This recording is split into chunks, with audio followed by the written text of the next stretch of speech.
Immediately after a breakup, it feels like your entire world has collapsed around you and life as you knew it has been changed forever.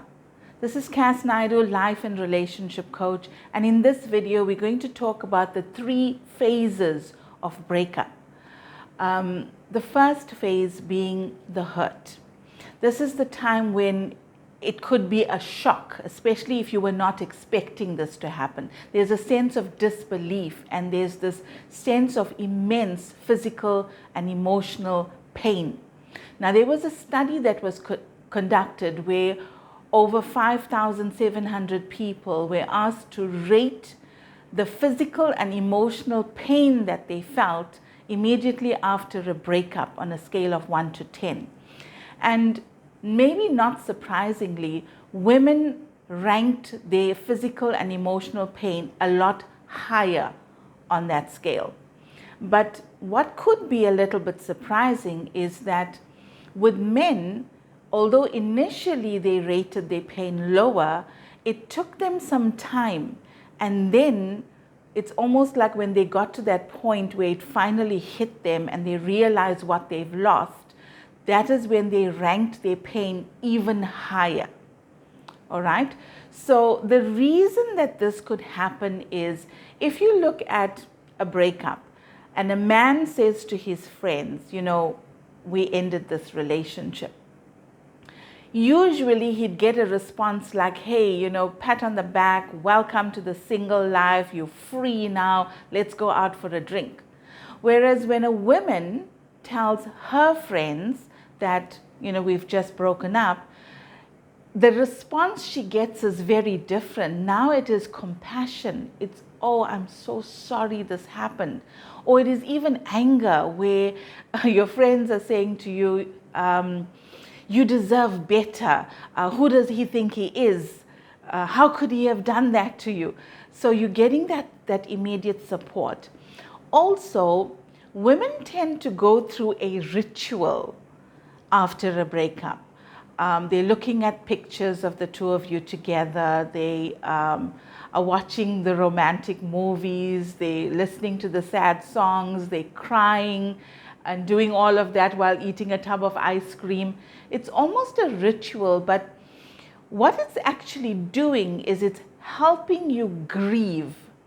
Because when we go through a breakup, we have to go through the grieving process, because nobody gets into a relationship thinking, I'm getting into this for 6 months or for 1 year or for 2 years.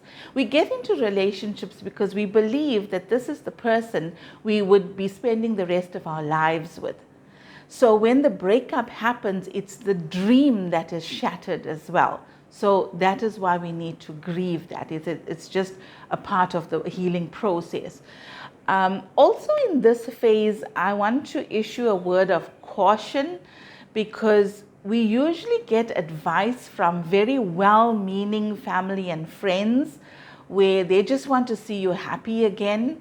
And they say to you, hey, get back out in the world, forget about him or her. You deserve better anyway. And they want to introduce you to somebody else.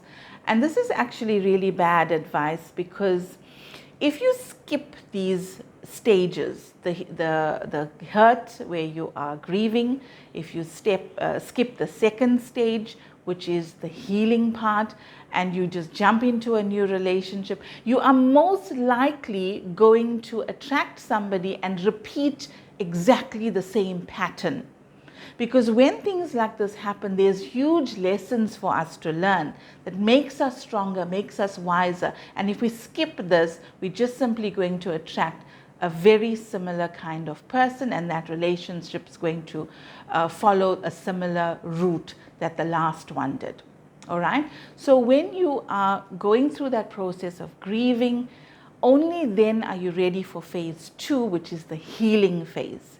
And in this phase, we have to really take an honest look at the relationship.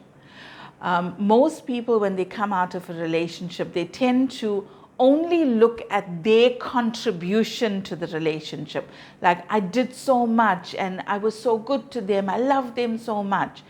And they look at the bad from the other person. So we say we contributed, they contaminated the relationship, which is not always the whole truth, right? Both people will have contributed to the relationship, otherwise you wouldn't have gotten into the relationship to start off with. So it's good to see how both of you contributed to it. But at the same time, it's also very beneficial for you to see how both of you contaminated the relationship. And this is where I get a lot of resistance from my clients, especially when somebody's cheated on them and they say, he cheated, she cheated on me, or this person just gave all their time and energy to their work or their family or their friends and they didn't give me any time. Or they didn't appreciate all of the things that I did. Now, it's easy to just blame and see it as completely one-sided. But when we can take responsibility for our part of the breakdown of the relationship, now we are growing. Now we will not repeat those patterns in the next relationship. So just to give you a quick example of that, it would be, let's say somebody cheated on you. You can take responsibility by saying, I had a feeling, or every time I walked into the room, they quickly put their phone away. These were the signs that were there. I could see them flirting with this person. So the signs were there, but we chose not to take action. We chose not to, muddy the water. So these are the things we can take responsibility for. We can take responsibility if we were putting our family or our work first and neglecting our partner. That's something we definitely must take responsibility for, because going forward, then we become aware of these things and we can self-correct. We can find more balance. All right? Then you keep repeating the process. You keep going. How did I contribute? How did I contaminate? You keep going with the process. This is what I did and this is what my partner did, until you get to a point where you can forgive. You can forgive them and you can forgive yourself. We don't want to take any of this into a future relationship. If we don't forgive, we're most likely going to project this onto a future partner. Right? And we don't want to do that. We want to start a new relationship on a clean slate. So only when you get to the point of forgiveness can you move into phase 3. And phase 3 is where you start building yourself up to get ready for a new relationship, because you do deserve love.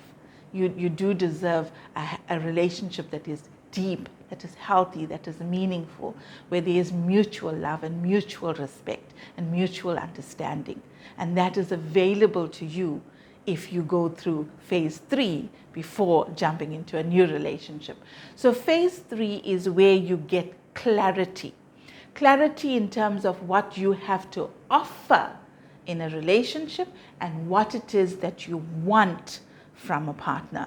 And make sure that those lists are fairly equal. We don't want to have a whole lot of expectations from another person, but very little that we are offering. So both those the wanting and the giving must be balanced in that list. Also, this is a time to elevate yourself. Can you show up at your best physically? Are you in good shape? Do you take care of yourself? Do you look good? The way you think. Educate yourself. Learn how to create healthy, happy, meaningful relationships. Learn how to communicate on a deeper level. Learn how to talk to your partner when your needs are not being met. Learn how to resolve conflict when it happens. And if any of you are interested in any of these things, I do have a program called Creating Conscious Relationships. And if you'd like any information on that, I will leave an email address in the description box below, and you can drop me an email and I'll send you more information on that.